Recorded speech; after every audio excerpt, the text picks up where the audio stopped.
The scent of stale coffee and betrayal hung heavy in the air, a stark contrast to the sweet fragrance of the lilies clutched in Victoria's trembling hand.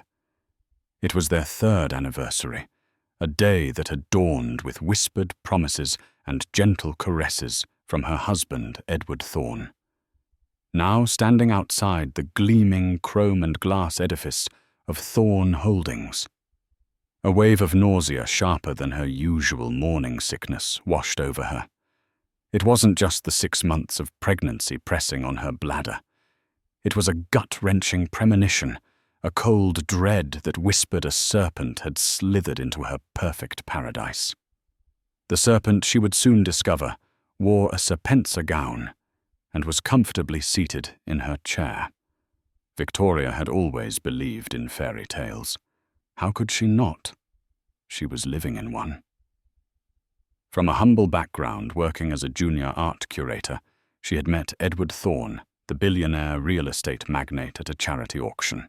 He was older, devastatingly handsome, with eyes the color of a stormy sea that seemed to see right into her soul.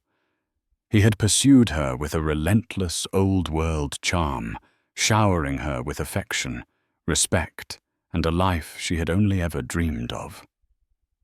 Their wedding was a lavish affair, a feature in Luxe Living magazine, and their life together in their sprawling penthouse overlooking Central Park was by all accounts perfect. Now 6 months pregnant with their first child, a son. Victoria felt a completeness she had never known. Edward was ecstatic, attentive, and more loving than ever. He'd personally overseen the design of the nursery, a masterpiece of soft blues and creams with a hand-painted mural of whimsical hot air balloons. He would talk to her belly for hours, telling their unborn son about the adventures they would have, the empires he would one day inherit. That morning had been no different. He'd woken her with a kiss, a single perfect red rose on her pillow, and the whispered words, "Happy anniversary, my love. Tonight we celebrate." He had a board meeting, a crucial one, he'd said, but promised to be home early for a special dinner he had planned. Victoria had spent the day in a state of blissful anticipation. She'd had a prenatal massage, bought a new, elegant maternity gown from Seraphine, and decided to surprise Edward at his office with his favorite lunch, a bespoke bento box from Nobu. She wanted to see the look on his face, that heart-stopping smile that always made her feel like the most cherished woman in the world. As she stepped out of the private elevator that opened directly into the executive suite of Thorne Holdings, she was greeted by Edward's long-suffering but impeccably polite secretary, a woman in her late 50s named Margaret. Mrs. Thorne. "What a lovely surprise," Margaret said, her smile a little tighter than usual. "Mr. Thorne is in a meeting at the moment." "Oh, I know, Victoria," said her own smile radiant. "He told me it was an important one.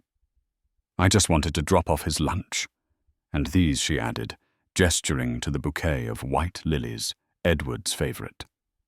Margaret's eyes flickered towards the double doors of Edward's office, a flicker so brief Victoria almost missed it. "Of course. I can take them in for you." "Nonsense, Margaret. I'll just pop in for a second." "He won't mind," Victoria said, her voice light and breezy. She moved towards the doors, a sense of playful excitement bubbling within her. "Mrs. Thorne, perhaps it's best to wait." Margaret's voice was strained, a note of desperation creeping in. But Victoria was already pushing open the heavy oak doors. The scene that greeted her was one that would be seared into her memory for the rest of her life, a tableau of such profound betrayal that it stole the very breath from her lungs. The office was as grand and imposing as the man who occupied it. Floor-to-ceiling windows offered a panoramic view of the city, a concrete jungle that Edward had conquered. His massive mahogany desk was usually a controlled chaos of files and blueprints, but today It was what was happening in front of the desk that held Victoria's horrified gaze. There in the plush, custom-made leather chair that Edward had always called Victoria's chair, the one she sat in when she visited him, the one where they'd shared countless conversations and dreams, sat a woman. Her long raven hair was styled in a sleek, sophisticated bob. She was wearing a slinky and emerald green owned by Spencer, a dress that clung to her slender frame like a second skin. Her legs were crossed a stiletto-heeled shoe from Louboutin, dangling provocatively from her foot. And on his knees before her was her husband, Edward Thorne. His head was in her lap, his shoulders shaking with what Victoria, in her naivety first thought, was grief. The woman was stroking his hair, her long, crimson-nailed fingers tracing patterns on his scalp. For a moment that stretched into an eternity, no one moved. The bento box slipped from Victoria's numb fingers, clattering to the polished marble floor. The sound, a sharp, jarring note, in the suffocating silence, broke the spell. Edward's head shot up. His sea-storm eyes, usually filled with adoration for her, were now wide with a mixture of shock, guilt, and something else. Something Victoria couldn't quite decipher. A flicker of anger. The woman in the chair, however, showed no such discomposure. She simply tilted her head, a slow, languid movement, and a smug, triumphant smile spread across her perfectly painted lips. Victoria knew her. Of course she knew her. It was Isabella Romano, the fiercely ambitious, notoriously ruthless chief operating officer of Thorne Holdings. A woman Edward had always described as brilliant, but a shark. Victoria had met her at company galas, had exchanged polite, meaningless pleasantries with her. She had never liked her, had always felt a strange, unsettling energy from her. Now she knew why. Victoria Edward gasped, scrambling to his feet. He looked disheveled, his usually immaculate suit, rumpled, his tie loosened. This isn't what it looks like. The classic, pathetic cliché hung in the air, a testament to the depth of his deceit. Victoria's gaze moved from her husband's guilty face to the woman who was now slowly, deliberately standing up. Isabella was taller than Victoria had realized her presence, commanding her green eyes, cold and assessing.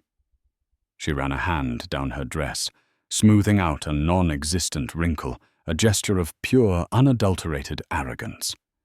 "Isn't it?" Isabella's voice was like honey laced with arsenic. "It looks to me like your husband was seeking a little comfort. The pressures of a multi-billion-dollar empire, you know. They can be so draining." The condescension in her tone was a physical blow. Victoria felt the blood drain from her face. The lilies, once a symbol of her love and celebration, now felt like a funeral wreath in her hand. "Get out of my chair." Victoria's voice was a hoarse whisper, barely audible. Isabella raised a perfectly sculpted eyebrow. "Your chair. Darling, this is the seat of power, and, as you can see, it's currently occupied." "Edward." Victoria's voice cracked, and she finally looked at her husband, her eyes pleading with him to deny it, to fix this, to wake her from this living nightmare. "Tell her to get out." Edward ran a hand through his hair, his face a mask of turmoil. He looked from his devastated pregnant wife to his coolly composed mistress. The silence in the room was a roaring inferno, consuming the last vestiges of Victoria's fairy tale. "Isabella Edward," finally said, his voice strained. "Perhaps you should go." Isabella let out a low, throaty laugh. "Go. But we were just getting to the good part, weren't we, Edward? The part where you tell me how you're going to leave this relic of a marriage, and finally be with a woman who understands your world, your ambition. That's enough. Edward snapped a flash of anger in his eyes, but the damage was done. The words once spoken could not be unsaid. They hung in the air, venomous and irrefutable. Victoria felt a sharp, stabbing pain in her abdomen. She gasped her hand, flying to her belly. The room began to spin, the panoramic view of the city blurring into a kaleidoscope of mocking lights. Victoria Edward cried out, taking a step towards her. "Don't touch me," she whispered, the words laced with a pain so profound it was almost a physical force. She took a step back, then another, her eyes never leaving his. She saw him not as the man she loved, the father of her child, but as a stranger, a liar, a betrayer. With a strength she didn't know she possessed, she turned and fled. She didn't hear Edward calling her name, didn't hear Isabella's derisive laughter. The only sound was the frantic, terrified beating of her own heart, a drum beat marking the end of her world. She stumbled out of the office past a horrified Margaret, who rushed to her side. "Mrs. Thorne, are you all right?" "Let me call someone." But Victoria shook her head, pushing past her. She ran towards the elevator, her breath coming in ragged sobs. As the doors slid shut, she caught a final glimpse of Edward standing in the doorway of his office, his face a portrait of despair. But it was too late. The glass had shattered the pieces, too small, too sharp, to ever be put back together again. The fairy tale was over, and in its place a brutal, unforgiving reality had begun. The reality of a pregnant wife, a cheating husband, and a mistress who had not only stolen her man, but had also dared to sit in her chair. A war had been declared in that opulent office, and Victoria, with her unborn child as her only ally, knew she had to fight back. The naive girl who believed in fairy tales was gone. In her place, a woman scorned and determined was slowly, painfully being born. The elevator descended a metallic cage, plummeting Victoria back to a world that no longer made sense. Each floor it passed was a layer of her life being stripped away. The penthouse, their home, now felt like a gilded cage. The future she had so carefully, so lovingly built with Edward was now a pile of rubble at her feet. She stumbled out into the bustling lobby of Thorne Holdings, a ghost in a designer maternity dress. The security guards, men who usually greeted her with deferential smiles, now looked at her with a mixture of pity and confusion. She ignored them, pushing her way through the revolving doors and out into the jarring noise of the city. The cacophony of sirens' horns and the endless chatter of people was a stark contrast to the deafening silence in her heart. She didn't know where she was going. She just walked her feet, carrying her aimlessly through the crowded streets of Manhattan. The city that had once felt like a playground now felt like a labyrinth, each corner a reminder of a memory, now tainted by betrayal. A bistro, where they'd had their first date, a park where he had proposed a theater, where they'd shared their first public kiss. Each memory was a fresh stab of pain. Her phone buzzed incessantly in her purse. Edward. The name on the screen, once a source of comfort and joy, now ignited a fresh wave of nausea. She ignored it, letting the calls go to voicemail, each missed call a small act of defiance, a tiny reclaiming of her shattered self. Finally, her legs gave out. She found herself in front of a small independent art gallery in Soho, a place she hadn't visited since her life had been consumed by the whirlwind that was Edward Thorne. It was a world away from the high-stakes, high-society art auctions she now frequented. This was a place of raw, unpolished talent, a place where art was a passion, not an investment. She went inside, the familiar scent of oil paint and turpentine, a strangely comforting balm to her wounded soul. The gallery owner, a kind-faced bohemian woman named Clara, who had been a mentor to Victoria in her early career, looked up from her desk. Victoria. "My goodness, it's been too long," Clara said, her smile warm and genuine. But then she saw Victoria's face, the tear-streaked mascara, the haunted look in her eyes. The smile vanished, replaced by a look of deep concern. "My dear, what's wrong? You look like you've seen a ghost." "Worse," Victoria whispered, her voice trembling. "I've seen the truth." And there, amidst the canvases of aspiring artists, the story of her perfect life's ugly underbelly came pouring out. She told Clara everything. The anniversary, the surprise, the scene in the office, the woman in her chair, the smug smile, the devastating words. She spoke until she was hoarse, until the tears had run dry, leaving behind a hollow ache in her chest. Clara listened patiently, her expression a mixture of sympathy and a quiet, simmering anger. When Victoria had finished, Clara took her hand, her touch firm and grounding. "Men like Edward Thorne," Clara said, her voice filled with a weary wisdom. "They build empires of glass and steel, but their hearts are often made of something far more fragile, far more corruptible. And women like Isabella Romano, they are the vultures who circle those empires, waiting for a moment of weakness." "What do I do?" Clara Victoria asked, her voice filled with a desperate plea. "I have nothing. My life, my home, my future. It was all tied to him." "You have yourself, Victoria," Clara said fiercely, "and you have that precious life inside you. That is not nothing. That is everything." Clara's words, simple yet profound, resonated deep within Victoria. For the first time since she had fled that office, a tiny spark of something other than despair flickered within her.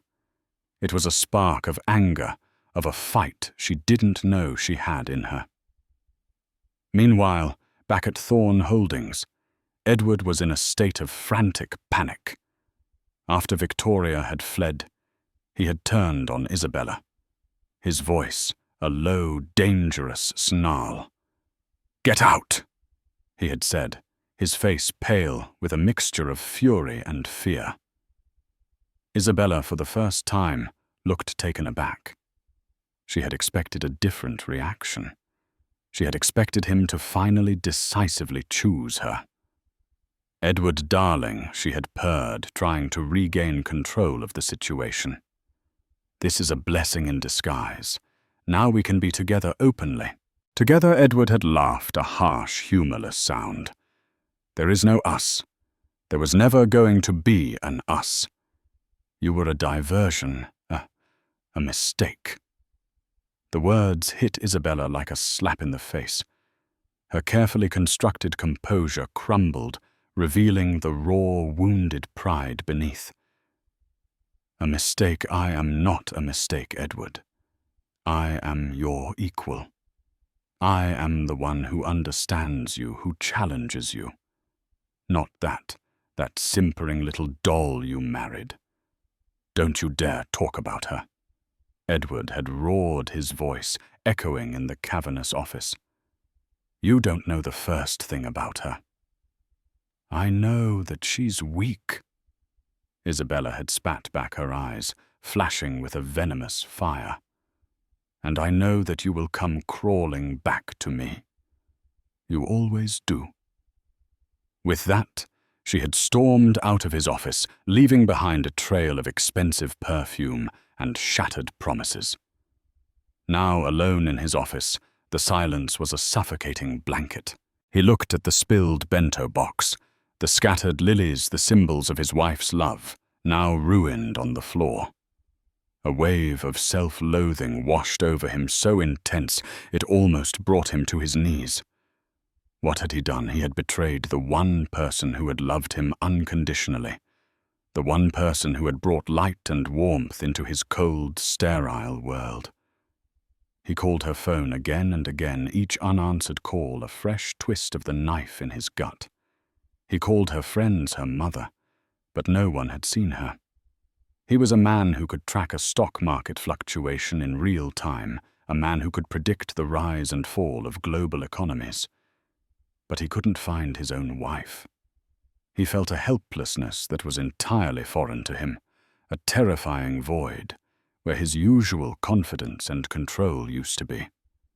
He didn't know it yet, but the storm that was gathering was far bigger than a marital spat. Isabella, her pride wounded and her ambitions thwarted, was not a woman to be trifled with. She had been his confidant, his partner in ambition, and his lover. She knew his secrets, his vulnerabilities, his every weakness. And she was not about to go down without a fight. She had a plan, a contingency for every eventuality. And the humiliation she had just suffered had just activated her most ruthless one yet. And Victoria, cocooned in the quiet sanctuary of Clara's art gallery, was also undergoing a transformation. The tears had been shed. The shock was beginning to recede, replaced by old, hard clarity. She had been a fool, a naive girl playing dress-up in a world she didn't understand. But she was also a mother-to-be. And the fierce, primal instinct to protect her child was now a roaring fire in her veins. She looked at Clara, her eyes no longer filled with despair, but with a steely resolve. He's not going to get away with this, Clara. He thinks I'm weak. They both do, but they have no idea who they're dealing with. The battle lines had been drawn. On one side, a billionaire consumed by guilt and a desperate need for redemption. On the other, a scorned mistress armed with secrets and a thirst for revenge. And in the middle, a pregnant wife who had just discovered a strength she never knew she possessed. The storm was coming, and when it broke, it would threaten to destroy not just a marriage, but an entire world. The drama was just beginning, and the players were about to find out that hell hath no fury, like a woman and a mother scorned. The next few days were a blur of calculated moves and quiet desperation. Victoria, with Clara's help, found a small, discreet apartment in a quiet neighborhood, a far cry from the opulent penthouse that now felt like a mausoleum of broken dreams. She changed her number, creating a digital fortress around herself, a space where Edward's incessant calls and apologetic texts could not penetrate. She also made a crucial call, one that would set the stage for the battle to come. She called Arthur Vance, the most feared divorce lawyer in the city, a man known for his razor-sharp intellect and his take-no-prisoners approach to litigation. Mrs. Thorne. Arthur's voice was calm and measured over the phone. "I've been expecting your call." Victoria was taken aback. "You have?" When a man like Edward Thorne, a man with a net worth that rivals a small country's GDP, has a public indiscretion, the vultures start to circle. I, however, prefer to be the eagle. Victoria felt a flicker of hope. "I need your help, Mr. Vance. I want to leave him, but I want to do it on my own terms." "And what are your terms, Mrs. Thorne?" "I want to be financially independent," Victoria said, her voice gaining strength with each word. "I want to secure my son's future. And I want to make sure that Isabella Romano does not profit from my pain." There was a pause on the other end of the line. Then Arthur Vance let out a low chuckle. "Mrs. Thorne, I do believe this is the beginning of a beautiful and very profitable partnership." Arthur's first piece of advice was simple but powerful. Do not engage with him. Do not answer his calls. Do not respond to his messages. Let him stew in his own guilt. A desperate man makes mistakes, and we will be there to capitalize on every single one of them. And so Victoria began her new life in the shadows, a life of quiet determination. She started visiting the art gallery again, not as a patron, but as a collaborator. She began to use her knowledge of the art world, her eye for talent, to help Clara curate a new exhibition. The work was a welcome distraction, a way to channel her pain and anger into something productive, something that was hers, and hers alone. Meanwhile, Edward was a man on the brink. The silence from Victoria was a form of torture he had never experienced. He was used to getting what he wanted, to solving problems with a phone call or a checkbook. But this was different. This was a wound he couldn't close, a chasm he couldn't bridge. His work suffered. He was distracted, irritable, his Midas touch seemingly deserting him. He made a series of uncharacteristically poor business decisions, his mind clouded by the personal turmoil that consumed him.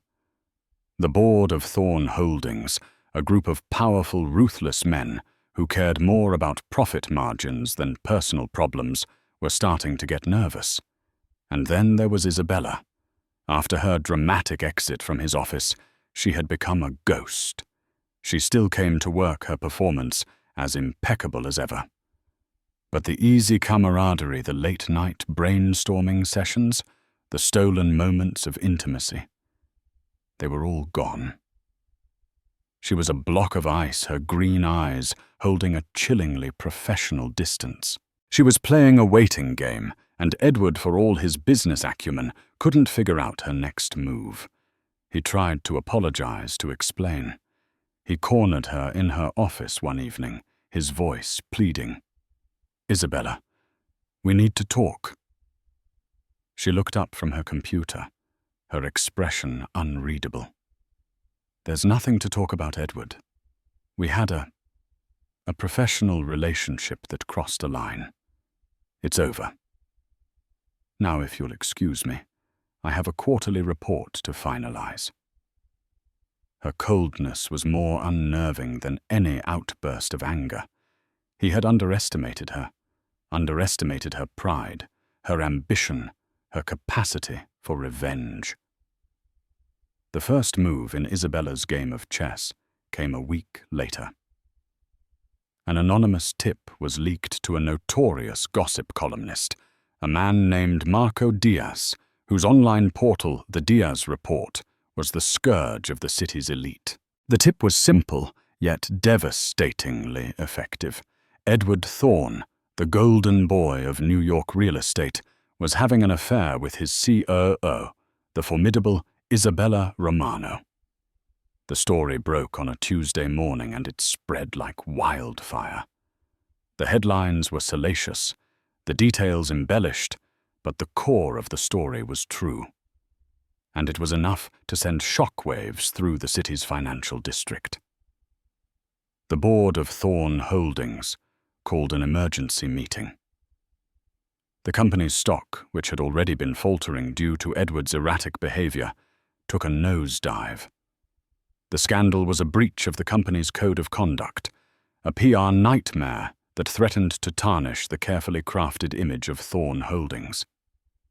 Edward found himself in the crosshairs, his personal life suddenly the subject of intense public scrutiny.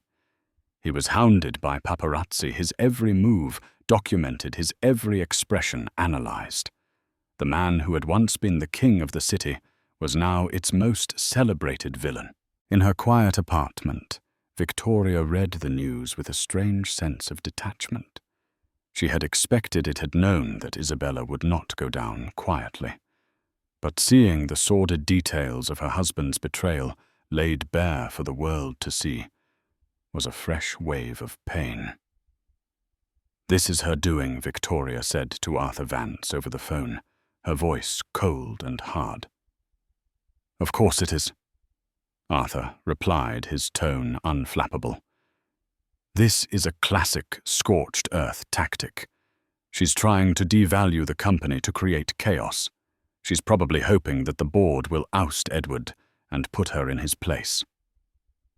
"Will they?"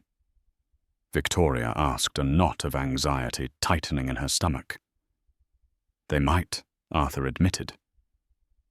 "Which is why we need to make our move. The prenup you signed, it's ironclad, but it also has a morality clause, and your husband has just violated it in the most public way imaginable. So what does that mean? It means we have leverage, Mrs. Thorne. It means we can go after more than just the standard settlement. We can go after a piece of the pie. A very big piece." Arthur's plan was audacious. A masterstroke of legal maneuvering. He filed for divorce on Victoria's behalf, citing adultery and emotional distress. But he also filed an injunction, a move that would freeze a significant portion of Edward's personal assets, and more importantly, a portion of his shares in Thorne Holdings. The injunction sent a shockwave through the company, a move far more damaging than the gossip column headlines. It signaled to the board, to the shareholders, that this was not just a messy divorce. This was a hostile takeover bid, orchestrated by the scorned wife of their CEO. Edward was blindsided. He had expected a quiet, dignified divorce, a generous settlement, a clean break.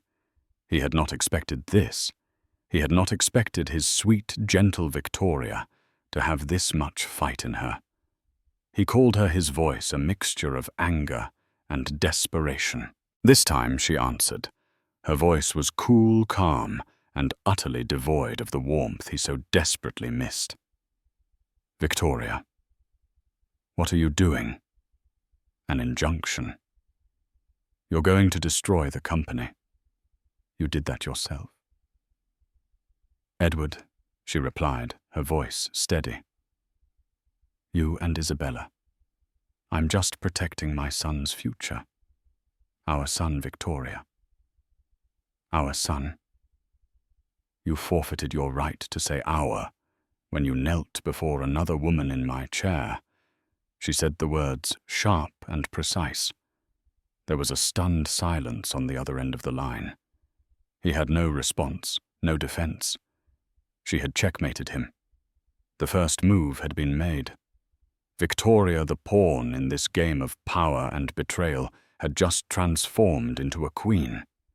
She had taken control of the board, had thrown the king and his treacherous knight into a state of disarray. The war was far from over. In fact, it had just begun. And as the dust settled from this first explosive move, one thing was clear. Victoria Thorne was not going down without a fight. She was going to burn his kingdom to the ground, and from the ashes build an empire of her own. The injunction was a masterstroke. It sent the board of Thorne Holdings into a tailspin. With a significant portion of Edward's shares, frozen, his control over the company he had built from the ground up was suddenly precarious. The vultures, as Arthur Vance had so eloquently put it, began to circle.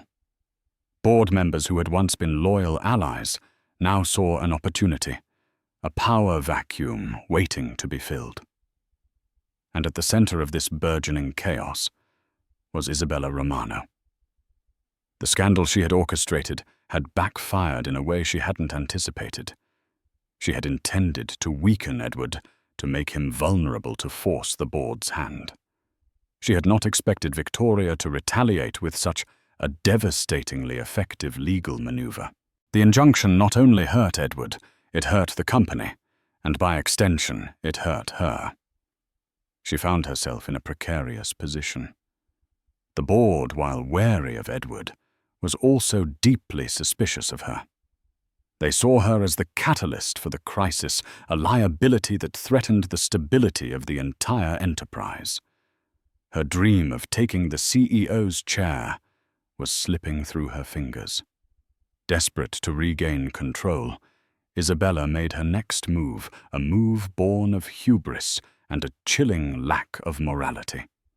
She decided to leak another story to Marco Diaz, a story that would not only discredit Victoria, but would also paint Edward as a victim, a man manipulated by a gold-digging, unstable wife. The story that appeared in the Diaz report was a masterpiece of malicious fiction. It painted Victoria as a social climber who had trapped Edward into marriage by getting pregnant. It hinted at a history of emotional instability, of irrational jealousy, of a woman who was using her pregnancy as a weapon to extort a fortune from her long-suffering husband. The article was a brutal character assassination, and it hit Victoria like a physical blow. To see her love for Edward, her joy over her pregnancy twisted into something so ugly, so venal, was a violation that cut deeper than the initial betrayal. The public, ever fickle, began to turn. The narrative shifted. Victoria, the wronged wife, was now a manipulative shrew. Edward, the cheating husband, was now a tragic figure, a man trapped in a toxic marriage.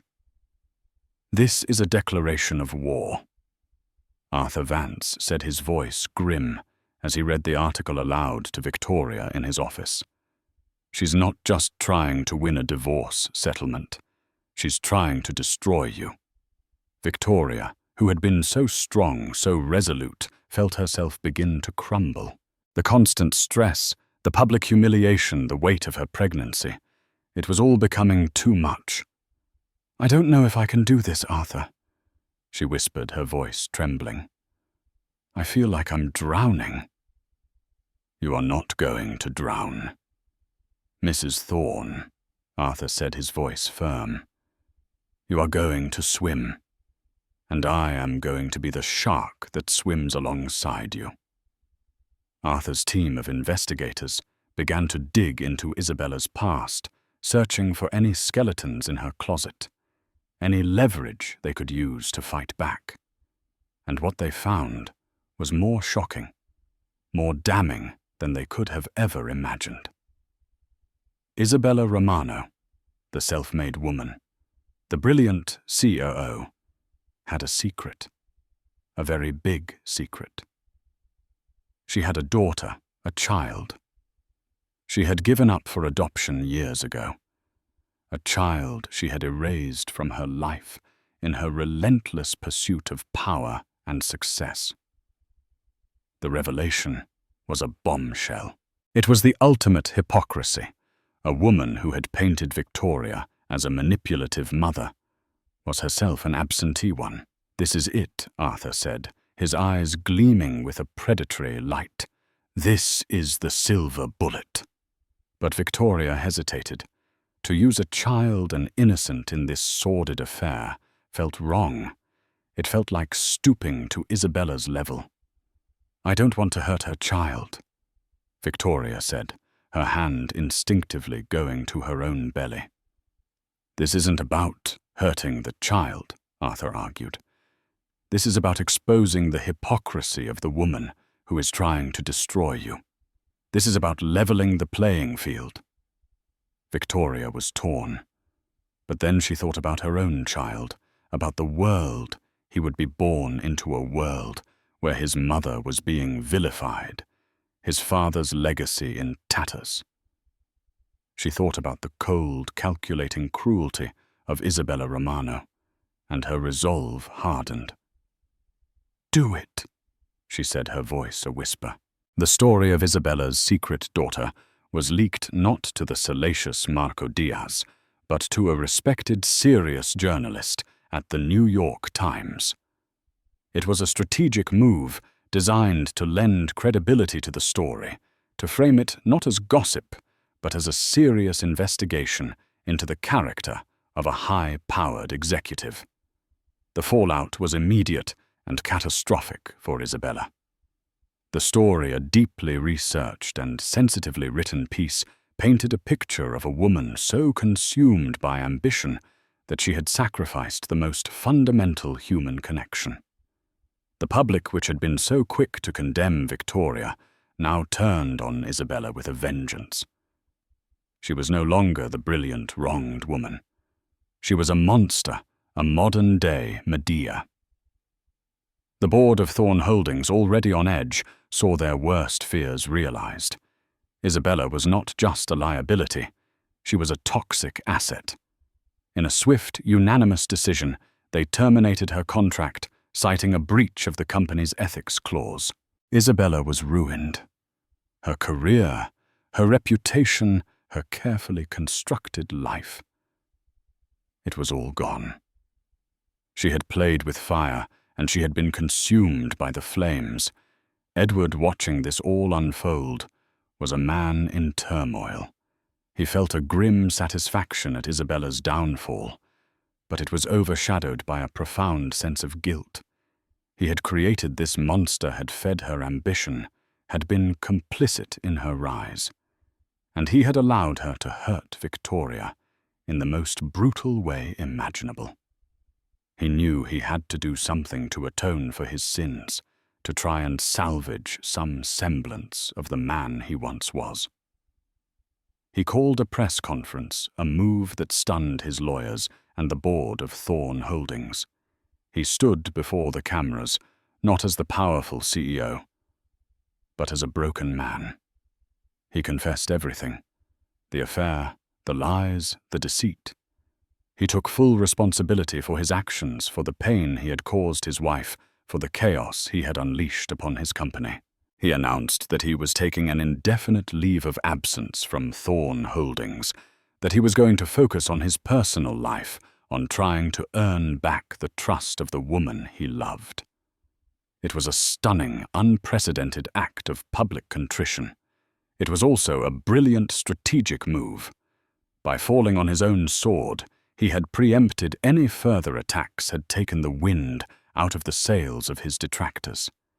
He had, in a single act of humility, begun the long, arduous process of rebuilding his life and his reputation. Victoria watched the press conference from her apartment, her heart a tumultuous mix of emotions. She saw the pain in his eyes, the genuine remorse in his voice.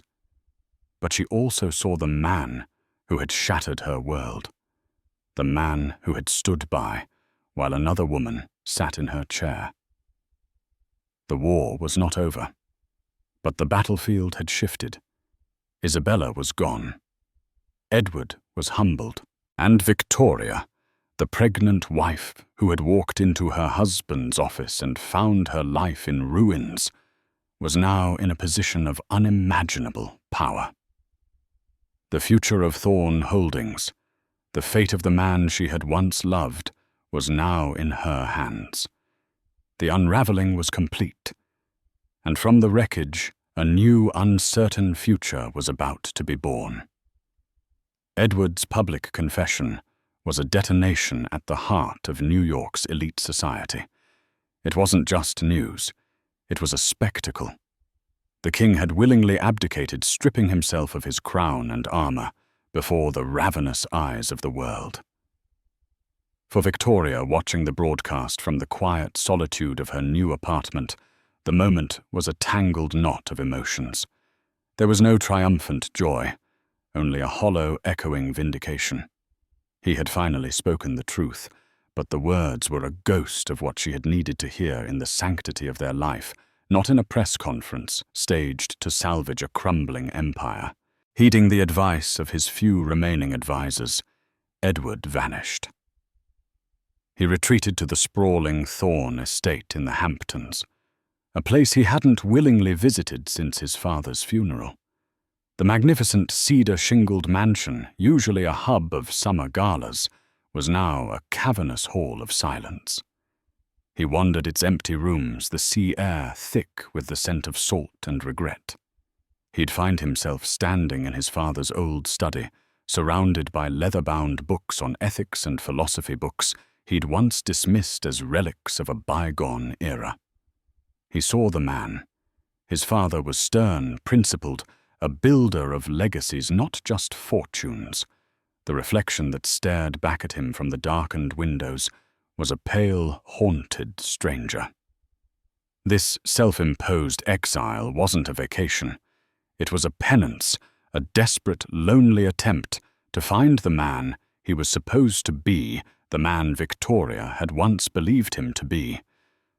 Back in Manhattan, the power vacuum at Thorne Holdings had become a vortex. The emergency boardroom was a theater of barely concealed panic. Loyalties once forged in steel and sealed over expensive steak dinners were now brittle as glass. Whispers of hostile takeovers and shareholder revolts slithered through the corridors. They were a ship without a captain taking on water, and the sharks were circling. "We're hemorrhaging value," grumbled Lawrence Meade, a portly, perpetually sweating board member who had been with the company for 3 decades. Edward's mea culpa was a disaster. He made us look weak, rudderless. What he made us look like is what we are countered another, a younger, sharper executive named Chen. This rot started at the top. The Isabella Romano affair proves it. It was into this den of circling wolves that Arthur Vance made his move. He requested a formal audience for his client Victoria Thorne with the full board of directors. The request was met with incredulity, then suspicion. "What does she want?" Meade demanded over a conference call. "To bleed us dry. To stand over the corporate corpse and pick the bones clean. We're legally obligated to hear her out." Arthur's voice had cut through the static cool and sharp as a scalpel. "And I assure you, gentlemen, you'll want to hear what she has to say." Desperate for any semblance of a lifeline. They agreed. The days leading up to the meeting were a crucible for Victoria.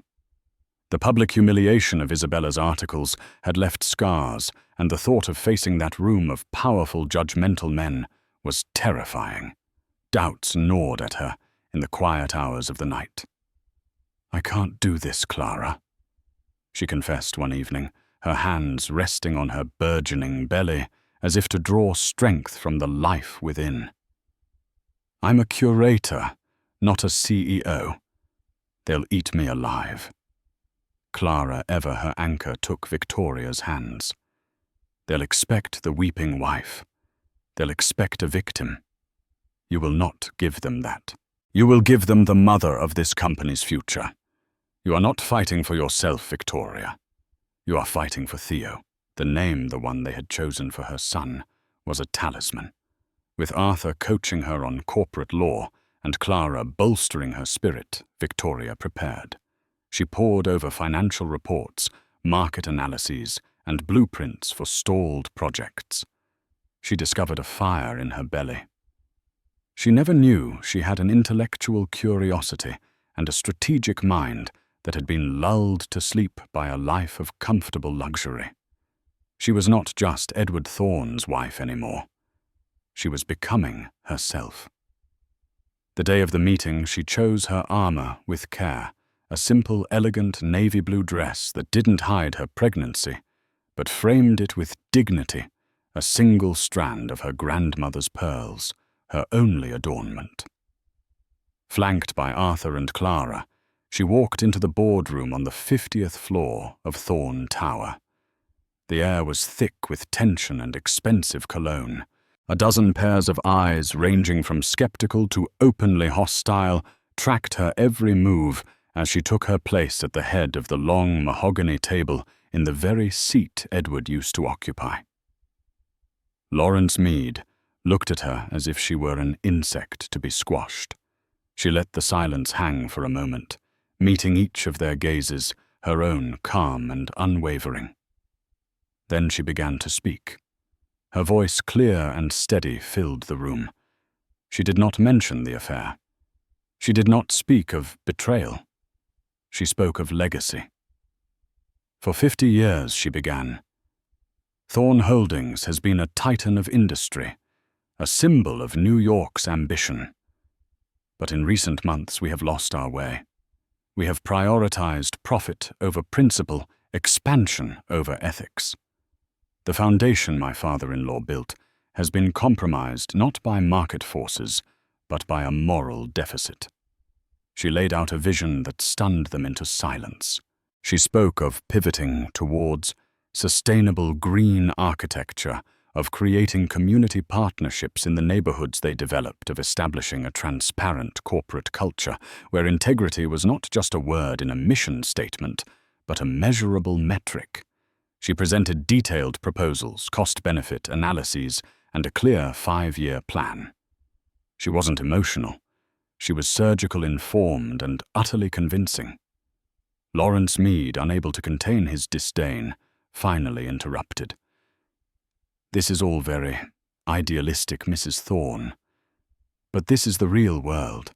What exactly do you want from us? A bigger settlement? A conscience fund? Victoria met his condescending gaze without flinching. What I want, Mr. Meade, is the future. She rose slowly, her presence commanding the room. The shares that are currently frozen under the injunction represent a significant stake in this company. My son, the heir to the Thorne name, will one day inherit those shares. I am here today, not to tear this company down, but to rebuild it. I am here to protect my son's birthright. The room was silent. The mention of her son, the undisputed heir, shifted the power dynamic completely. I have no desire to be CEO, she continued, delivering her masterstroke. But I will be taking a seat on this board. From that position, I will oversee the implementation of this new vision. And I have a candidate to propose for CEO Daniel Chen, a man of integrity, experience, and a man who I know has the respect of this room. Chen, the young executive, looked utterly shocked. Then a slow look of understanding and respect dawned on his face. Victoria had not just come with a plan. She had come with an alliance. She had outmaneuvered every single one of them. The vote, when it was called, was a mere formality. It was unanimous. Victoria Thorne had walked into the lion's den and emerged its leader. News travels fast in the world of high finance. In the Hamptons, Edward received a call from a shell-shocked Lawrence Meade. He listened, his knuckles white, as he gripped the phone, as Meade recounted the events of the meeting. When the call ended, Edward didn't feel anger. He didn't feel resentment. He felt a profound, humbling awe. The gentle, art-loving woman he had married, the woman he had so carelessly betrayed and underestimated, had just saved his father's legacy from his own foolishness. She hadn't destroyed his kingdom. She had fortified it, remade it in her own stronger image. A few weeks later, as the first crimson leaves of autumn began to fall, Victoria gave birth to Theodore "Theo" Thorne. Holding him for the first time, she felt a peace that washed away the last vestiges of the storm. All the pain, all the fighting, it had all led to this perfect, tiny miracle in her arms. Edward heard the news from Arthur Vance, a single formal text message. He drove back to the city, a man hollowed out by guilt and electrified by a fragile, terrifying hope. He found her in a standard room in the maternity ward, the glittering city skyline, a backdrop to a scene of quiet intimacy. He paused in the doorway, a ghost at the feast. She wasn't wearing seraphine or surrounded by lavish bouquets. She was just Victoria, holding their son. Her face illuminated by a soft lamp, radiating a strength and serenity that took his breath away. She looked up, her eyes meeting his. There was no anger in them, but no welcome either. Just a quiet, guarded stillness. He took a hesitant step into the room, his expensive shoes silent on the linoleum floor. "He's beautiful," he whispered, his voice cracking the words, feeling hopelessly inadequate. "Yes," Victoria replied, her voice soft but firm, her gaze shifting back to the baby in her arms. "He is." She didn't ask him to come closer. She didn't offer for him to hold his son. The space between them was a chasm miles wide and fathoms deep, filled with the wreckage of their past. Edward stood there, a king in exile, looking at the two people who were his entire world, knowing he had no right to either of them. The reckoning was over. The drama had faded. This quiet, painful, uncertain moment was all that was left. It was not an ending. It was the first terrifying day of a long, arduous journey toward a dawn he could only pray he would one day be worthy enough to see. The story of Victoria Thorne is a stark reminder that the deepest betrayals can often forge the most unbreakable strength. We've journeyed with her from the dizzying heights of a fairy tale life to the crushing depths of heartbreak, and watched as she rose from the ashes, not as a victim, but as a victor. Her fight was not just for herself, but for the future of her unborn child, a testament to the fierce, unyielding power of a mother's love. But the question remains, can a love so brutally shattered ever be truly mended? Can Edward, a man stripped of his pride, ever truly earn redemption in Victoria's eyes, and in our own? If Victoria's journey of resilience and rebirth has moved you, if the drama of the Thorne Empire has captivated you, please show your support. Like this video, share it with others who appreciate a story of strength against all odds, and subscribe to our channel for more tales of love loss and the indomitable human spirit. Your engagement helps us bring more stories like this to light. What do you think Victoria should do next? Leave your thoughts in the comments below.